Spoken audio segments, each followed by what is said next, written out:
완벽한 교회는 없는가? 자, 오늘 이제 제 4장, 자, 지역교회 목자에 관해서 한번 우리가 공부해보는 시간을 갖겠습니다. 자, 교회의 목자는 굉장히 중요한 위치죠, 그렇죠?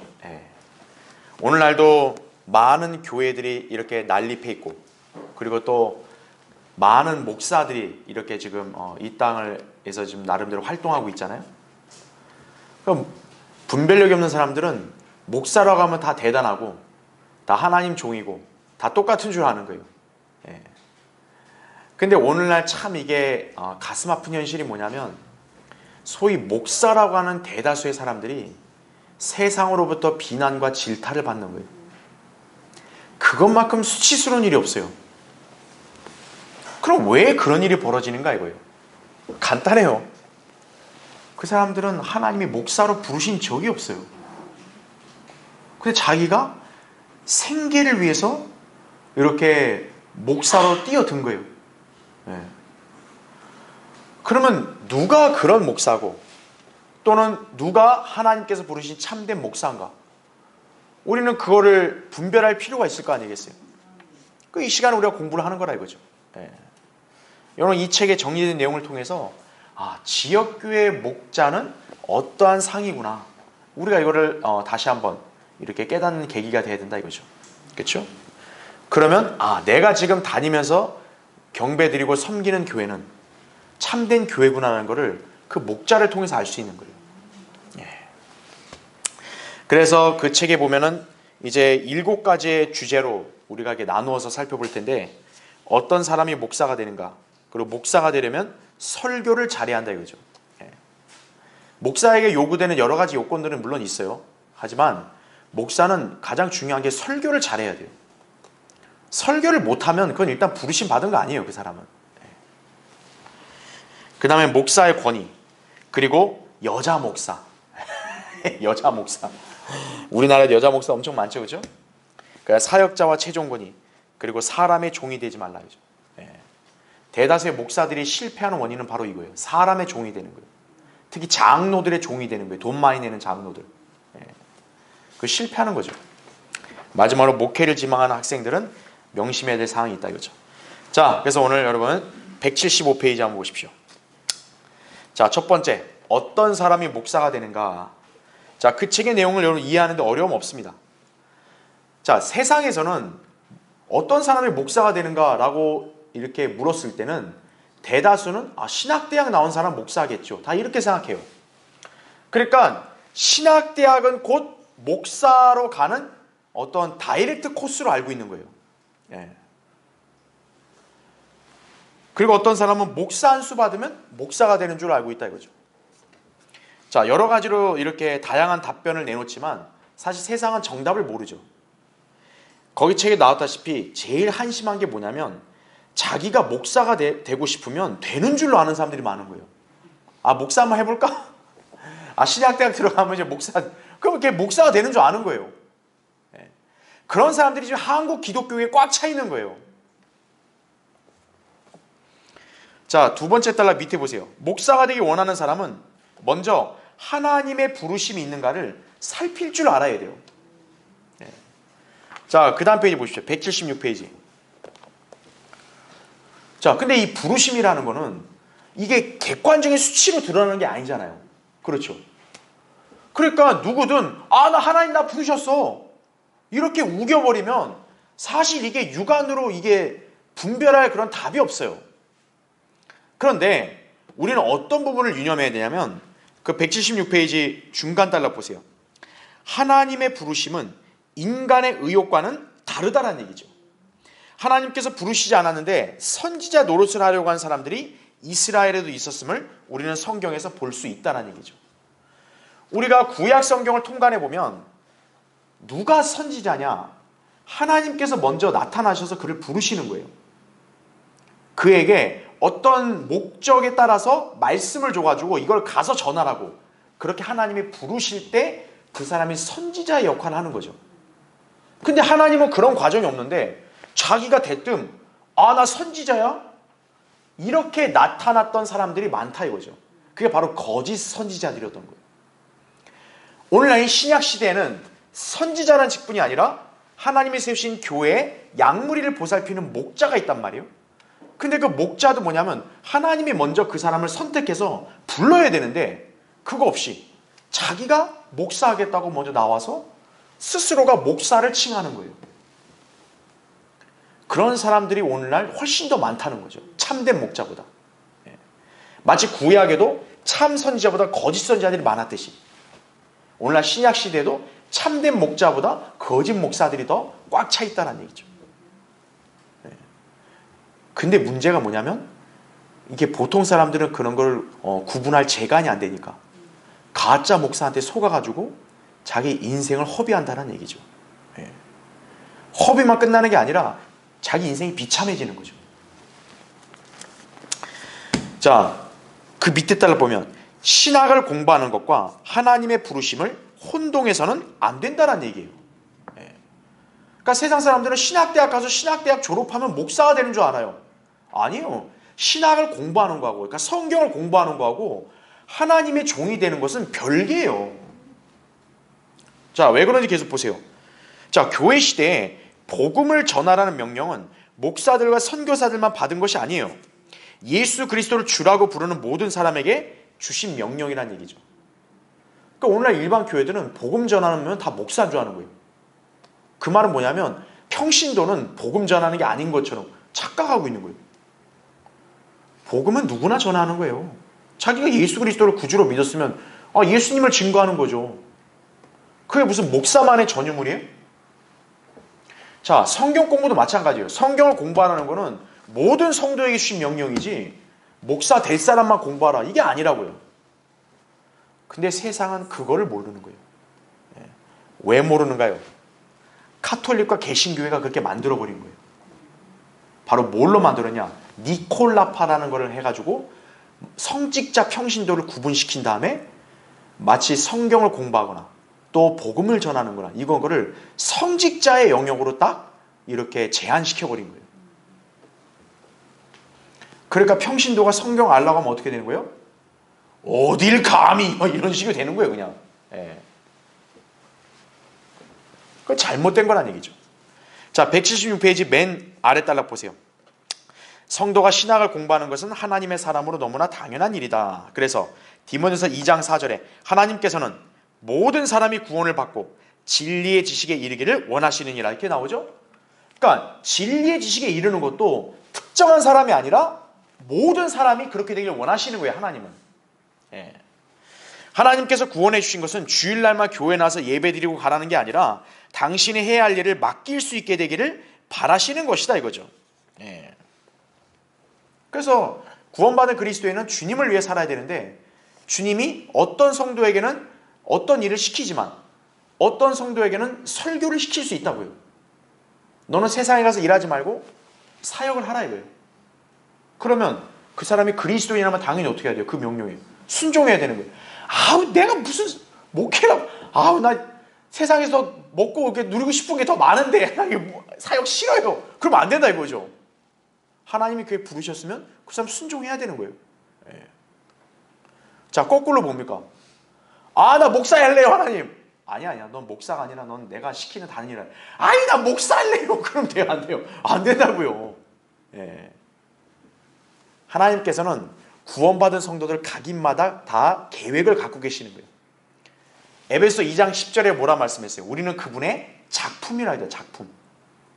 그러니까 주님은 여러분 개개인을 향한 뜻을 갖고 있는 거예요. 내가 이 아무아무개에는 내가 어떤 앞으로 목적에 따라서 얘를 이렇게 내가 인생을 사용하겠다. 그럼 하나님이 갖고 계시는 거예요. 그러니까 어떤 사람을 향해서는 목자로 쓰겠다는 계획을 하나님이 갖고 계시면 그 성도는 그에 순종해야 되는 거예요. 자, 그래서 177페이지는 이제 그리스도의 심판석에 예를 든 거죠. 하나님의 뜻을 불순종은 뭐예요? 그리스도의 심판석 가면 상이 없는 거예요. 책망만 듣는 거예요. 그 다음에 177페이지 맨 마지막 단락 보세요. 신학을 공부하려는 사람이 목사가 되려 하고 전담사역자가 되는 목표를 세우는 것이 잘못되었다는 말은 아닙니다. 우리가 오해하면 안 돼요. 신학대학 갔는데 너 목사 할 생각 꿈도 꾸지 말고 그냥 신학만 해. 이게 아니에요. 신학대학 가서 우리 지금 신학교 있잖아요. 킹잼성 신학교. 나 신학교에서 열심히 공부해서 사역자 하고 싶습니다. 그건 절대 잘못된 게 아니에요. 좋은 생각이에요. 예. 근데 문제가 뭐냐면 신학대학을 나왔으니까, 나는 신학 공부했으니까 난 무조건 목사다, 이런 생각을 하지 말란 얘기죠. 신학을 공부한 건 뭐예요? 그냥 공부한 거예요. 주님이 나보고 성경을 올바로 나누어서 공부하라 했기 때문에 난 그거 명령 따른 거예요. 그냥 그 이상 그 이하가 없는 거예요. 예. 거기에 주안점을 둬야지, 마치 이것이 나의 하나의 어떤 제2의 직업인 마냥 내가 신학교를 가서 공부했으니까 나는 이제 목사 된다, 이런 생각하지 말라는 얘기죠. 예. 여러분, 성경 공부해서 목사가 안 돼도 자기가 누군가에게 성경 가르칠 수 있고 주일학교 교사도 할 수 있고 내가 할 일이 많다고요. 교회에서도. 예. 그러니까 목사나 전담 사역자가 돼야 되니까 공부한다, 이게 아니라 나는 주님이 나에게 성경 공부하라 명령하셨으니까 난 공부한다, 이거예요. 그럼 그렇게 공부에 순종해서 하다 보면 주님께서 그 사람에게 어떤 특정한 은사를 주시는 거예요. 그 은사에 맞춰서 이제 자기가 하나님의 인도하심에 따라 그분을 섬기면 되는 거란 얘기죠. 자, 그 다음 페이지 보세요. 178페이지. 자, 맨 위에서 두 번째 단락 보세요. 신학교를 나왔다는 이유만으로 목사가 되는 사람들 때문에 이 나라는 말씀의 황폐화가 되어버렸다는 얘기죠. 자, 이 책에서는 점잖게 표현했는데 좀 노골적으로 표현한다면은 쉽게 말하면 이거죠. 성경도 제대로 배우지 않고 모르는 사람이 그냥 신학대학 졸업장만 갖고 목사 노릇해가지고 이 나라가 망친 거예요. 그걸 잘 아셔야 됩니다. 그 다음에 90년대 초에는 막 8, 90년대 막 교회 사람들 많이 몰리고 이렇게 되니까 야, 이거 목사 할 만하네? 그러니까 막 너도 나도 뭐예요? 내가 명문대학을 좀 못 가면 이거는 하나님이 날 부르신 거야. 신학대학 그렇게 신학교 간 사람 많아요. 뭐 서울대나 연대고대 이렇게 가고 싶었는데 못 갔다 이거예요. 그러면 아이고, 하나님이 날 부르신 거다. 그냥 신학대학 가서 공부하고 목사 되겠다고. 그럼 신학대학이 어떻게 하는 거예요? 그 사람 자기네 교회에다가 취직시켜주는 거예요. 전도사로 가고 거기서 또 목사로 가고. 그 취직터가 돼버린 거예요, 우리나라 신학대학은. 예. 자, 계속 보세요. 목회자들이 성경을 몰라요. 이것만큼 이해하지 못할 일이 어디 있겠어요. 하나님 말씀을 다뤄야 될 목자가 성경을 몰라요. 그 이유는 거기 나오죠. 잘못 배웠기 때문이에요. 잘못 배웠기 때문에. 그러니까 하나님 말씀이 변개되지 않아야 된다. 바른 원문에 근거해서 바르게 보존된 성경이야말로 하나님 말씀이고 그 말씀으로 올바로 나누어서 내가 제대로 적용하여 진리의 지식을 깨달아야 되는데 그게 아니라 자기네 교단의 어떤 전통신학을 배운 거예요. 인간의 전통. 그리고 또 그 조용기 목사가 판을 치고 나서는 어떻게 하냐, 조용기식 사람 모으기 방법, 이런 걸 배운 거예요. 방언이더라고요. 방언. 방언 가서 배우자. 사람 모으려면. 그런 식으로 돼버린 거예요. 그러니까 성경을 계속 더 모르는 거예요. 더. 그 다음 계속 보십시오. 그래서 잘못 배운 사람들이, 그 사람들이 어떤 거예요? 강단에 서서 성경을 가르치겠다고 나선 거예요. 근데 그 사람이 자기가 다닌 신학대학에서 배운 거를 그대로 갖다 써먹으니 그 교회에 있던 사람들도 똑같이 오염되는 것이죠. 그렇게 가르치는 그 사람은 하나님의 일꾼으로 쓰임받지 않은 사람인데 자청해서 일을 하고 있는 것이다라는 얘기죠. 그래서 계속 보시면 하나님의 일을 직업으로 여기는 품꾼들 때문에 하나님의 나라가 굳게 서지 못하고 말씀의 고갈이 있게 되었다는 얘기죠. 자, 하나님의 일은 무슨 일입니까? 영적인 일입니다. 영적인 일은 위로부터 주신 지혜와 영역으로 수행되는 것이지 인간적인 지혜와 능력으로 되는 것이 아니다라는 얘기죠. 약삭빠르고 명석한 두뇌를 가진 사람이 하나님의 일을 하게 되면 여러 가지 편법들이 동원될 수 있다는 얘기죠. 저 박옥수 목사 있는 그런 집단들 있잖아요. 그 박옥수 그 사람이 굉장히 이 편법, 이 인간적인 경영 전략이 좋거든요. 그러니까 굉장히 다단계식으로 저 박옥수 그 교회들은 굉장히 관리가 잘 돼 있다고요. 그러니까 그 인간적인 지혜예요. 그러니까 인간적인 머리 굴림으로 새를 불릴 수 있는 거예요. 근데 영적인 일들은 수행 못해요. 그 교회에 있는 사람들 중에서 진리의 말씀에 해박하고 영적인 눈을 뜨는 사람이 없어요.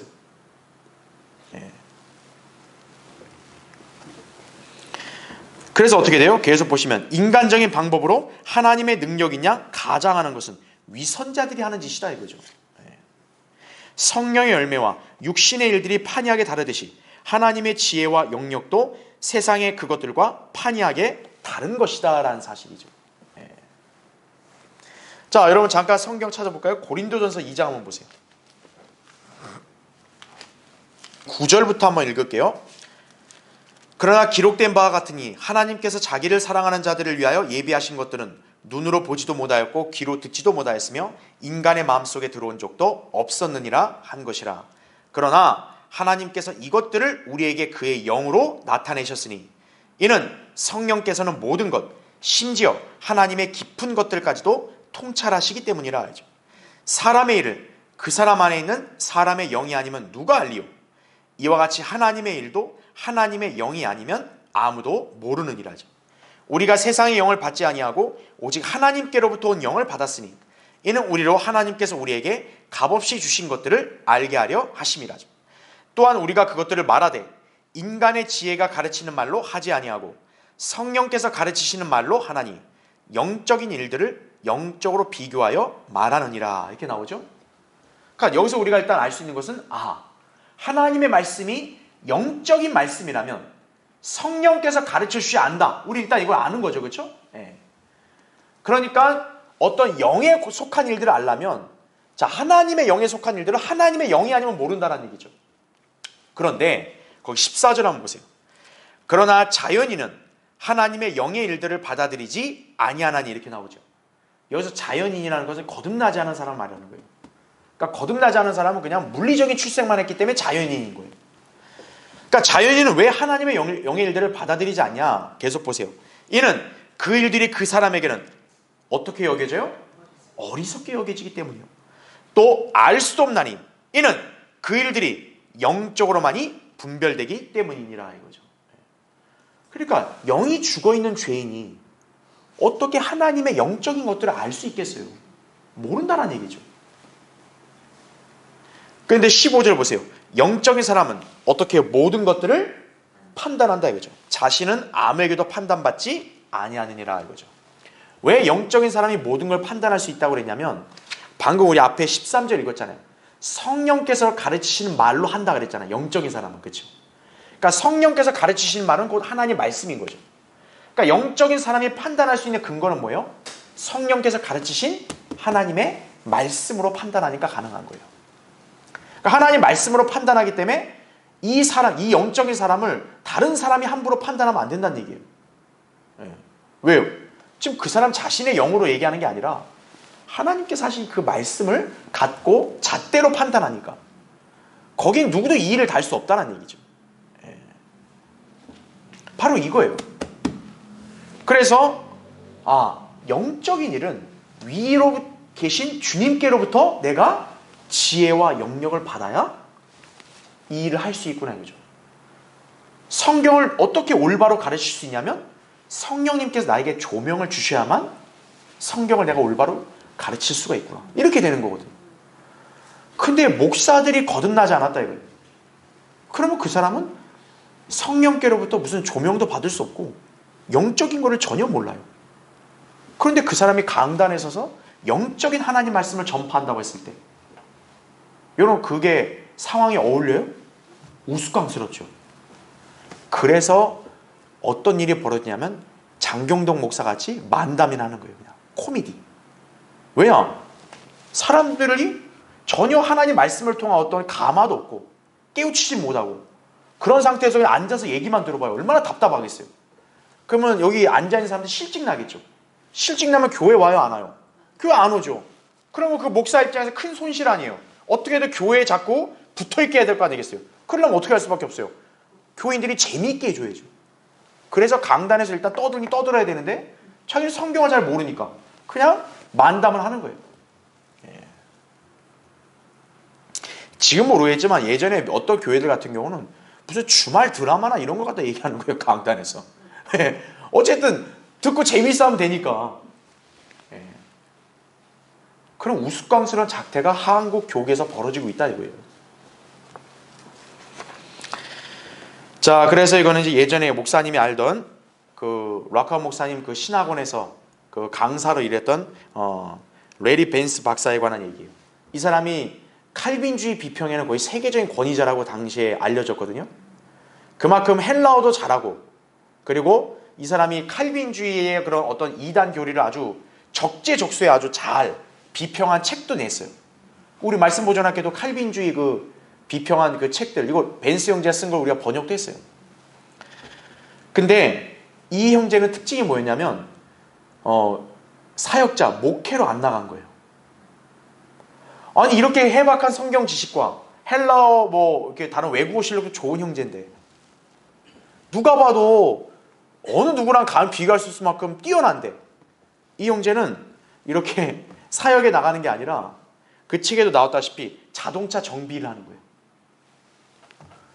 그래서 물어봤다는 거예요. 아니 왜 당신은 이렇게 사역을 나가도 될 텐데 왜 이렇게 자동차 정비를 하냐 했더니 이 형제가 한마디 한 거예요. 아, 나는 하나님께서 목회하라고 부르시지 않았다고. 난 하나님이 나를 목회하라고 부르시지 않은 걸 내가 알기 때문에 내가 섣불리 나는 하지 않는다고. 그런 사례가 있었다 이거죠. 예. 얼마나 솔직한 사람이에요. 그렇죠? 예. 그러니까 자기가 좀 뭘 안다고 해가지고 아, 나 목회나 해야겠다 이런 사람들하고 너무 판이하게 비교가 되죠. 그렇죠? 자, 179페이지 그 밑에 달라 보세요. 자, 윌리엄 캐리. 여러분 윌리엄 캐리 선교사거든요. 자, 이 형제가 이렇게 말했어요. 나의 업무는 복음을 전파하는 것이요, 그 경비를 충당하기 위하여 나는 신발 깁는 일을 한다, 이렇게 얘기했어요. 보통 흔히 뭐 목사나 선교사 하면 그냥 거기에 올인해가지고 나머지를 그냥 다 그 교인들이나 다른 교회들로부터 지원받아 살라고 하잖아요. 근데 이 윌리엄 캐리 선교사는 나는 복음 전하는 게 내 주일인데 이거를 다른 사람한테 짐을 지우는 게 아니라 내가 신발 깁는 일, 신발 만드는 일 하면서 생계수단을 벌고 나는 복음 전하겠다 이거예요. 그러니까 하나님의 사역은 전담 사역자만 있는 게 아니에요. 이러한 사역자도 있다 이거예요. 얼마든지. 여러분 사도 바울도 어때요? 자신의 선교 경비를 충당하기 위해서요, 천막 만드는 일을 했음을 사도행전 18장 3절에 기록하고 있다 이거죠. 바울이 그게 자기의 간증이자 자랑이었다 이거예요. 그러니까 어떤 사람들이 그런 오해도 할 수 있는 거예요. 아니 바울 저 사람은 뭐 사도라 하면서 하나님의 일꾼이라 그러면서 왜 우리처럼 세상 일하고 살아? 저 사람 진짜 뭐 자기 유명해지려고 저렇게 사도하는 거 아니야? 누군가 이렇게 수군거릴 수도 있어요. 그렇죠? 그러나 바울은 분명히 얘기했다 이거죠.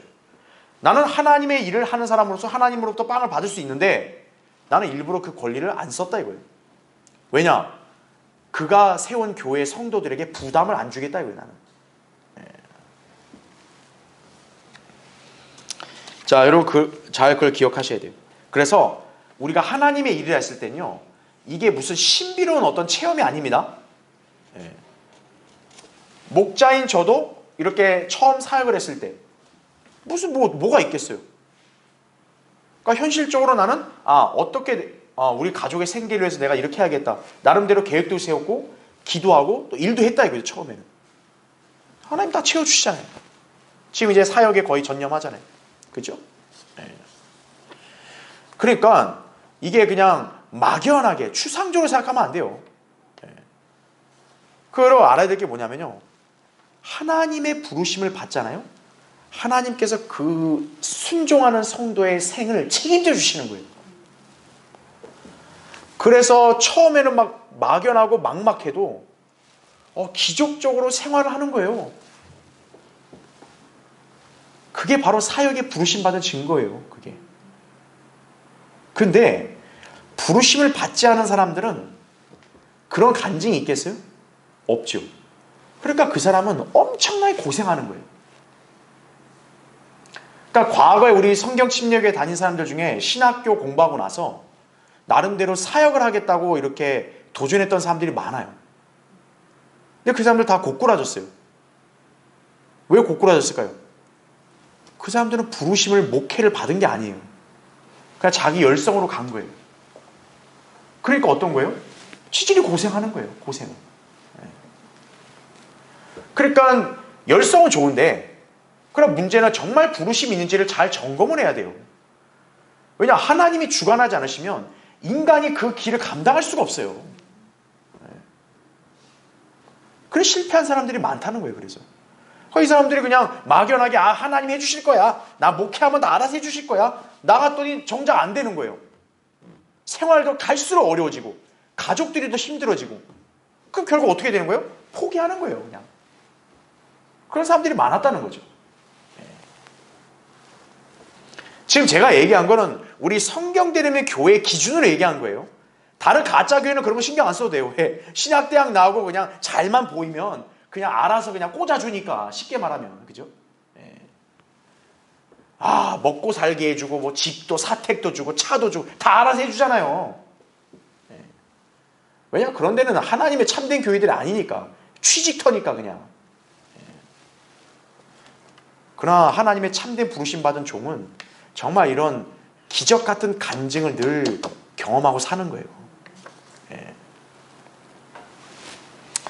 자, 그 다음 페이지 보시죠. 180페이지. 그래서 이소 목사님도 이렇게 생전에 경험했던 사람들에 대한 얘기를 언급했지만요, 정말 재능이 출중한 성도들이 많았다 이거죠. 그래서 그 사람들은 정말 사역을 해도 손색이 없겠다, 그렇게 생각될 정도의 사람들이 많았다 이거죠. 근데 그들이 지금 현재 오늘날 이 가짜들과 다른 점이 뭐냐면, 자기 생계를 하나님의 사역과 연계시키지 않았다는 얘기예요. 아까 얘기했던 제 레리 벤스 형처럼 그 형제는 그렇게 칼빈주의 비평도 잘할 정도로 성경 해박하고 헬라어도 잘하고 이랬어도 자동차 정비사 하잖아요. 하나님의 사역을 자기의 생계나 자기의 영달과 연계시키지 않았다는 얘기예요. 먹고 살기 위해서 하나님을 한다는 품꾼의 칭호를 원치 않았다는 사실이죠. 그래서 제일 비참한 사람이 뭐냐면, 먹고 살기 위해서 목회한다는 사람이에요. 그 제일 비참한 사람이에요. 먹고 살기 위해서는 자기가 하나님께로 받은 재능으로 세상 일을 하면 돼요. 세상에 널려있는 게 직업인데 안 하려고 하니까 문제지요. 먹고 살기 위해 목회한다. 그거만큼 비참한 게 없는 거예요. 먹고 살기에 목회하는 게 아니라 하나님 명령에 순종하면 하나님이 그 사람을 먹여주시는 거예요. 그게 올바른 원칙이라고요. 자, 밑에 달라 보세요. 180페이지. 방금 제가 설명한 거 나오네요. 하나님이 쓰시는 일꾼은 어떻게 한다고요? 하나님께서 먹여주신다는 얘기죠. 자, 구약에도 이스라엘 12지파 중에 제사장과 성전에 일하는 지파는 어느 지파예요? 레위 지파였죠. 그 레위 지파에게는 유업을 줬어요, 안 줬어요? 안 줬어요. 하나님이 안 준 이유를 얘기했죠. 내가 너희의 유업이라 그랬다고. 내가 너희의 유업이라고. 그 말이 뭐예요? 너네 지파는 무슨 농사 짓고 이런 걱정하지 마라 이거예요. 하나님이 친히 먹인다는 얘기죠. 사역자는 그거예요. 그러니까 하나님이 어떤 사람은 사역자를 부르는데, 주님, 제가 딸려있는 가족들, 그 다음에 저는 생활의 규모가 어떻고 그 염려하지 마라 이거예요. 하나님 먹여주신다 이거예요. 자, 그 책에 나오잖아요. 고린도서 9장 9절에 곡식을 밟아 떠는 소의 입에 망을 씌우지 말지니라. 이게 하나님의 법칙이라는 얘기죠. 교단에 속한 목사, 교단이 임명한 목사는 주고받는 거래선상에 선 사람들이기 때문에 곡식을 밟아 떨고 먹이를 받는 경우가 아니라 먹기 위해서 곡식을 밟아 떠는 일을 하고 있는 셈이라는 얘기죠. 소는 어때요? 농부가 시키니까 일하는 거죠. 그러니까 일을 잘하니까 그 농부는 소를 계속 써야 되니까 먹여주는 거죠. 그거예요. 근데 소가 나는 저 사람한테 얻어먹기 위해서 일해야지, 이런 소는 없어요. 근데 오늘날 자칭해서 목회를 하겠다는 사람들은 바로 똑같다는 거죠. 이런 소와 똑같다는 거죠. 먹고 살기 위해서라면 하나님의 사역에 참여하지 않는 것이 좋다는 얘기죠. 왜 그런 줄 아세요? 먹고 살기 위해서 이 목회를 하는 사람은요, 나중에 돈 많이 내는 사람의 종이 되는 거예요. 오늘날 일반 대형 교회들은 어떠냐? 돈 많이 내는 사람을 장로로 세우는 거예요. 그게 왜 그러냐면 자기네 교회에 딱 올가매는 거예요. 너는 우리 교회 장로다 이거예요. 그러니까 돈 많이 내라 계속 이거죠. 그러면 그 장로들은 어떻게 되는 거예요? 이제 딱 어깨 뽕이 들어가는 거예요. 내가 장로다 이거 장로. 그 목사도 하찮게 보이는 거예요. 왜? 너 내가 내주는 돈으로 사는 거 아니야? 이거죠. 그래서 오늘날 대형교회 장로들은 목사하기 우습게 하는 거예요. 그럼 목사는 어떨까요? 그 장로들의 눈치를 봐야 되는 거예요. 그러니까 예를 들어 성경에는 돈을 사랑하는 것이 모든 악의 뿌리라 했잖아요. 목사가 강단에서 만약 그 설교를 한다고 해요? 그럼 그 밑에 장로들이 어떻게 했어요? 굉장히 듣기 거북한데? 그럼 그 다음 어떻게 되겠어요? 에이 목사 자 이리 와봐 이리 와봐. 지금 강단에서 뭐라 했어요? 난리가 나는 거예요. 듣기 굉장히 불쾌한데? 장로들이 그렇게 입김을 내는 거죠. 그럼 그 목사는 어떻게 했어요? 이 사람아 삐져서 교회 안 나오면 아이고 저 헌금 어떡하냐? 계속 눈치 보는 거예요. 여러분 저 서울 서초구에 있는 사랑의 교회 있죠? 아마 지금 오정현 목사 전임이 옥하는 목사로 알고 있는데 그죠?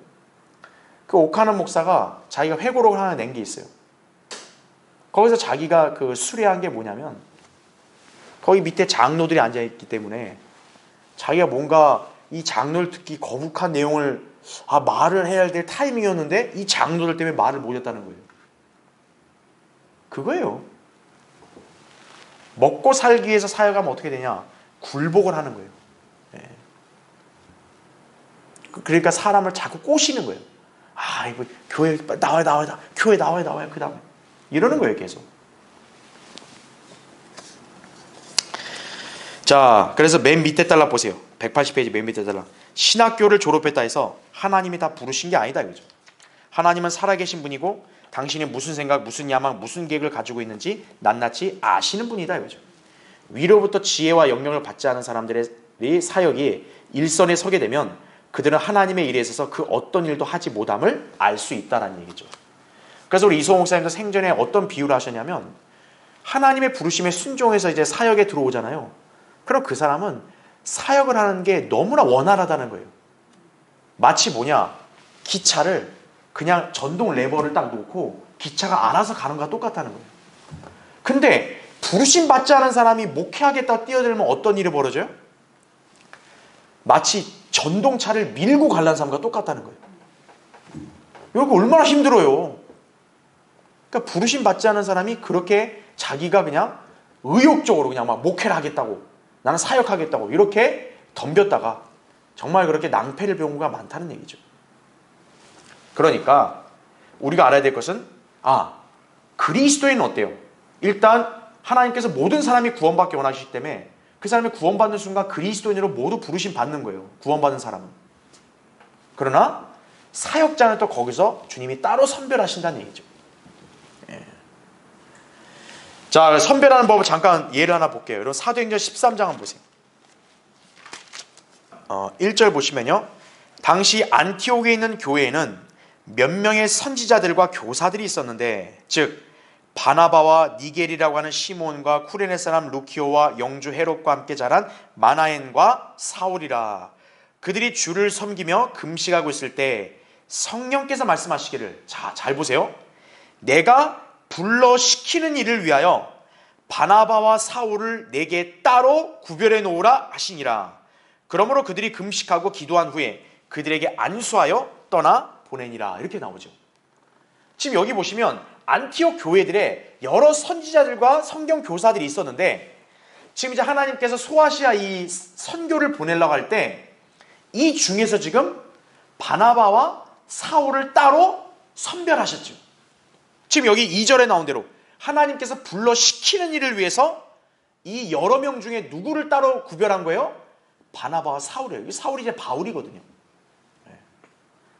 바로 이게 부르심이라고요. 사역에. 그러니까 모두가 다 이렇게 사역자가 되는 건 아니라 하나님 어떤 특정한 목적으로 일을 시킨다 했을 때는 하나님이 주권을 갖고 누구를 부르시는 거예요.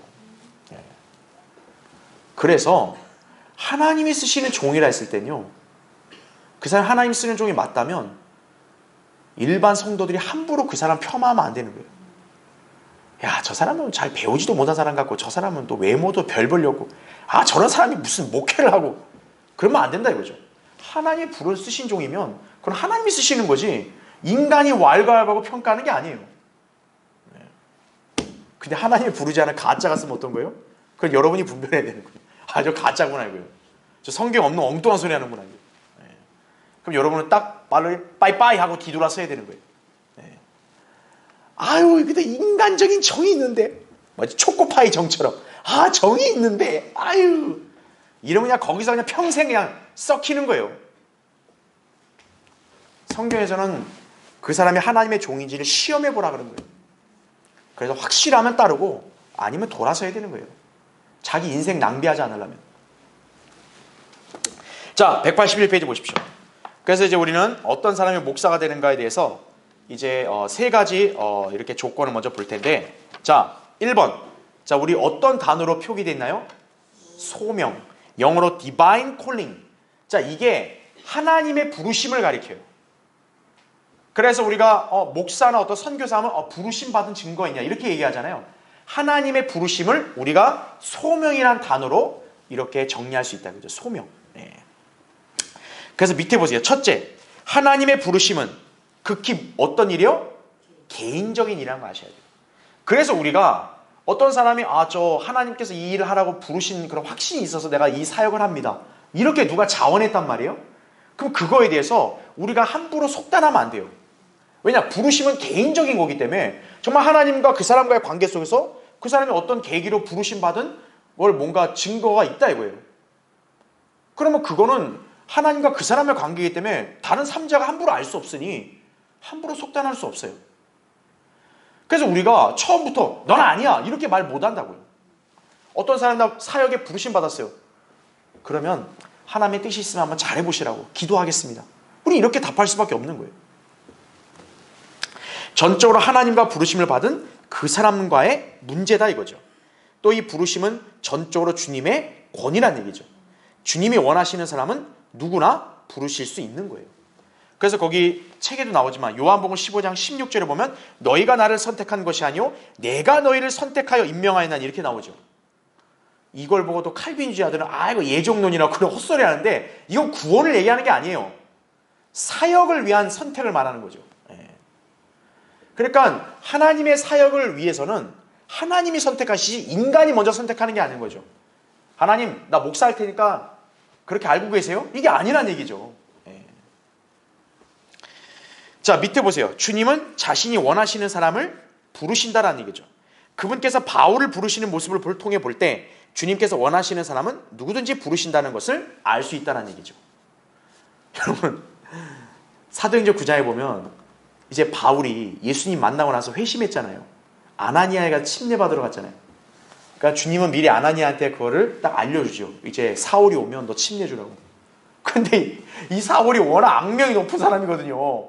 그러니까 아나니아가 먼저 주님께 묻는 거예요. 주님 제가 알기로 이 인간은 우리 성도들을 잡아 넘긴 아주 사악한 인간인데 근데 사도행전 9장 15절에 주님이 딱 한 말씀만 하세요. 너는 네 길을 가라. 얘는 내가 선택한 그릇이라고 얘기합니다. 그러니까 하나님이 선택했으면은 이 사람이 과거에 어떤 인간이었던 그건 너희들이 왈가왈부 문제가 아니란 얘기죠. 여러분 예수님의 12제자들 중에 대다수 직업이 뭐예요? 어부잖아요. 여러분 어부는 무식한 사람들이거든요. 또 썬깔도 사놓은 사람들이고 당시 사회가 봤을 때는 무슨 저런 인간들을 제자로 삼아? 예수님은 그렇게 사람 보는 안목도 없나? 사람들이 그렇게 따지면 예수님이 아이고 내가 선택을 잘못했나? 이러신 분이에요? 그런 거 전혀 신경 안 쓰죠. 주님은 그분이 원하신 사람 부르는 거예요. 사람들이 볼 때 쟤는 무식해요. 썬깔도 싸나온 인간이에요. 그래도 하나님 부르시는 거예요. 내가 쓰면 그만이야. 주님, 너는 잘 배우고, 저는 점잖고, 품격 있고 고상하고. 근데 하나님 안 부르시면 끝이에요. 예. 자, 그 다음 페이지 보십시오. 182페이지. 그래서 우리가 성경을 통해 보면 하나님이 부르셨을 때 늘 그 사람에게 개별적으로 알려주시는 경우가 많았다 이거죠. 이사야도 그랬죠. 또 목동일을 하고 있는 모세. 여러분 모세도 어때요? 혼자 있을 때 부르셨잖아요. 엘리야, 엘리사. 마찬가지죠. 또 여호수아를 부르셨을 때도 여호수아는 그분께 다가갔죠. 예. 여러분 베드로나 다른 제자들도 고기 잡고 있을 때 어떤 거예요? 자기 생업 열심히 하고 있을 때 주님이 나타나서 나를 따르라고, 내가 너희를 사람들을 낳는 어부가 되게 하자, 그렇게 말씀했죠. 이들이 먼저 저 사도 될래요 온 게 아니라 주님이 먼저 부르신 거죠. 개개인에게 나타나셔서 그렇게 부르셨기 때문에 이 부르심, 소명은 개인적이라는 걸 아셔야 돼요. 그러니까 여기는 어떤 전제가 있냐면 그 사람이 거듭난 성도여야만 하나님과 영적인 교제가 돼서 부르심을 알지, 거듭나지 않은 사람은 하나님 부르실 수가 없는 거예요. 그걸 우리가 잘 기억해야 돼요. 그러니까 목사라고 하는 사람이 자기가 거듭난 간증이 없어요. 그럼 그런 사람은 애당초 목사가 아닌 거예요. 그 사람은. 자기가 목사라면 자기가 거듭난 간증이 가장 먼저 있어야 돼요. 일단 거듭나야 하나님과 영적인 교감이 돼서 하나님의 부르심을 알아듣죠, 그 사람이. 그렇지 않겠어요? 자, 182페이지. 그 둘째 보세요. 하나님의 부르심은 또 뭐라고요? 결정적이다. 그죠? 본인의 능력 여하에 따른 것이 아니다. 하나님께서는 부르신 사람에게 뭐로 채우셔 쓰신다고요? 능력으로 채워 쓰신다 이거죠. 그러니까 나는 무식합니다. 나는 연약합니다. 그럼 우리가 염려할 바가 아닌 거예요. 주님이 그걸 몰라서 우리를 불렀겠어요? 알고 부르시는 거예요. 알아. 네가 천하고 쓸모없으니까 내가 쓰는 거야. 이거예요. 하나님은.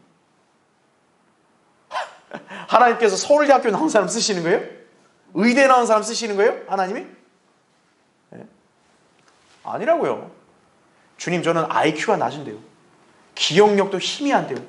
하나님 앞에 아무 문제될 게 아니에요.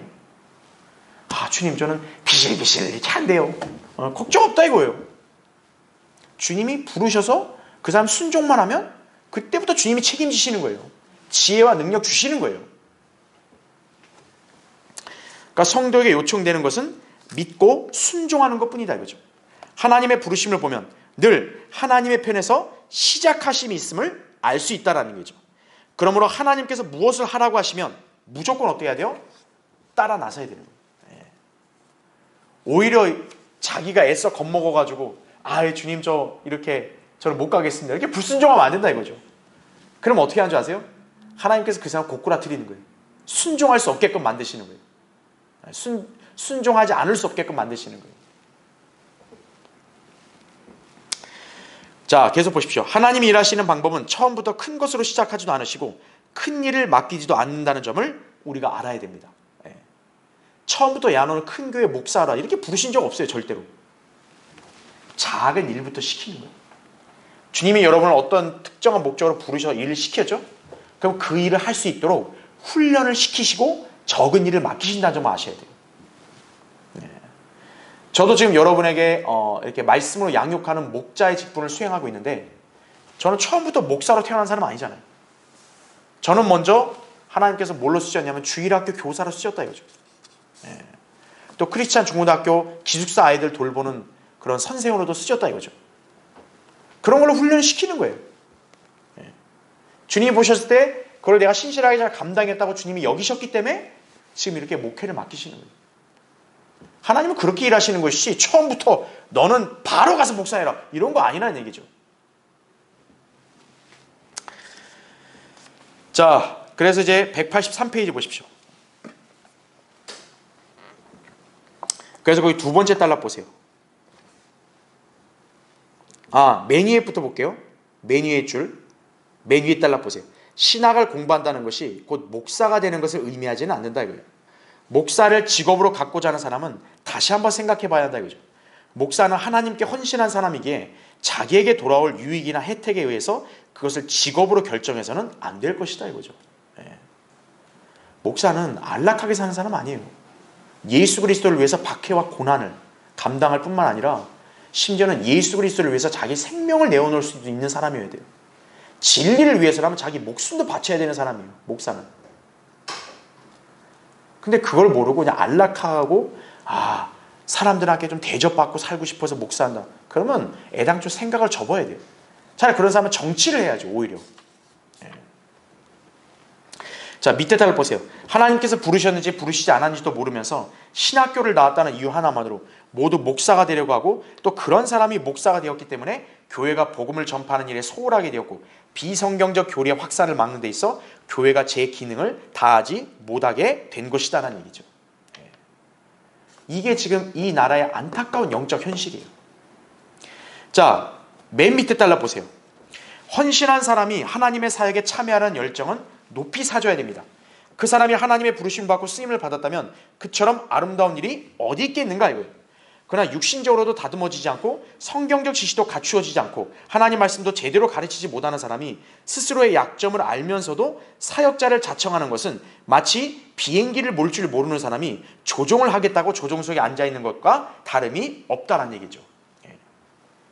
자, 우리는 알아야 될 게, 어떤 사람은 정말 목회나 사역에 저는 너무 열망이 있습니다. 헌신하고 싶습니다. 그 열정을 우리가 높게 사줘야 돼요. 여러분, 그런 성도를 혹시 보면은 일단 격려해 줘야 돼요. 여러분, 그 마음은 결코 인간이 가질 수 있는 마음이 아니지만 하나님께서 어떻게 보면 선한 양심으로 그 사람이 그런 생각하게 할 수도 있어요. 근데 문제가 뭐냐, 하나님의 그 사람을 목회로 부르신 게 아니라면 그럼 그 사람 스스로가 점검해 봐야 된다는 얘기죠. 지금 목사님은 원래 조종사가 옛날 직업이었으니까 조종사 예를 든 거예요. 조종사 자격증이 없는 사람이 조종하겠다고 나서는 거예요. 아니, 운전면허증이 없는 사람이 무면허 운전하는데 여러분 옆에 타고 갈 거예요? 그거 똑같은 거예요. 부르심 받지 않은 목사 밑에서 신앙생활 한다는 사람은 그런 사람하고 똑같은 거예요. 자, 184페이지 보십시오. 두 번째, 자, 부르심, 소명이 있고 그 다음은 뭐가 있어요? 헌신입니다. 예. 자, 밑에 보세요. 많은 사람들이 헌신과 소명의 차이를 모르고 있다 이거죠. 예.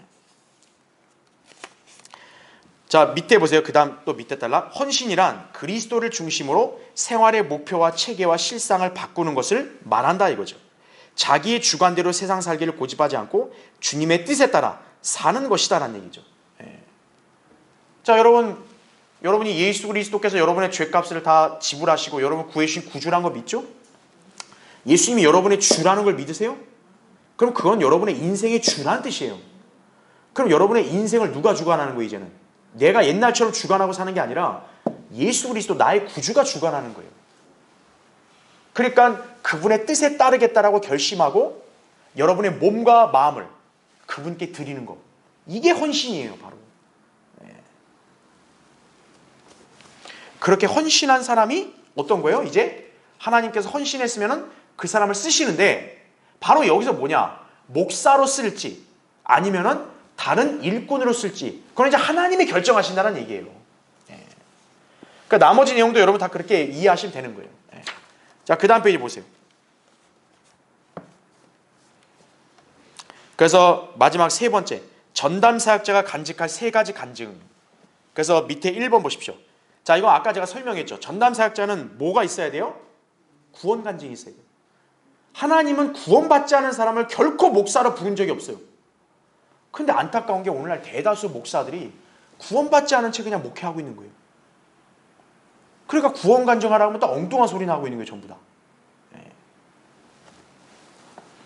187페이지 보십시오. 그 다음 2번. 그 다음으로, 자, 뭐에 간증이 있어야 돼요? 헌신에 관한 간증이 있어야 돼요. 제가 예전에도 여러분한테 한번 간증 설교를 한 적이 있잖아요. 제가 간증 설교할 때도 제가 구원받게 된 경위와 또 어떻게 헌신했고 또 이 자리에 사역에 임했는지를 제가 설교한 적이 있다고요. 바로 전담 사역자, 목사는 그런 간증이 있어야 되는 거예요. 그런 간증이 없으면 그 사람은 부르심 받은 게 아니에요. 그 사람은 자기가 먹고 살라고 지금 목회하는 거예요. 그걸 우리가 잘 기억하고 있어야 하는 얘기죠. 그렇죠? 그 다음 밑에 3번 보세요. 187페이지 밑에 달락 3번에 보면 현재 자기가 갖고 있는 인생 노정 속에서 주님이 어떻게 일들을 이루어 주셨는가에 관한 간증이 있어야 한다 이거죠. 이것은 곧 생활 간증이에요. 생활 간증. 그러니까 생활 간증이 뭐냐면 그리스도인으로서 내가 모범된 삶을 살아야 생활 간증이 있는 거예요. 그래서 내가 이런 어려운 환경에서 주님이 내 기도에 어떻게 응답하셔서 진짜 불가능한 것 같은 이 일을 내가 어떻게 하나님께서 이루어 주셨는가, 그게 간증이라고 해요. 그게. 그리고 또 내가 세상을 살면서 어떤 죄의 유혹이 왔는데 또 어떤 마귀의 회유와 타협이 왔는데 난 이거 굴복하지 않았다 이거예요. 그 순간 나는 손해를 겪는 것 같았는데 하나님께서 기적적인 방법으로 내가 승리할 수 있게 해주셨다 이거죠. 그런 생활의 간증이 있는 거예요. 그러니까 전담 사역자는 세 가지의 간증이 있어야 한다는 점 아셔야 돼요. 그러니까 이런 게 없으면 어떤 거예요? 그 사람은 목자로 부르심 받은 게 아니에요. 다시 얘기합니다. 구원받아야 돼요 먼저. 그 다음에 헌신해야 돼요. 헌신하면 하나님이 이제 적절한 목적으로 부르실 거예요.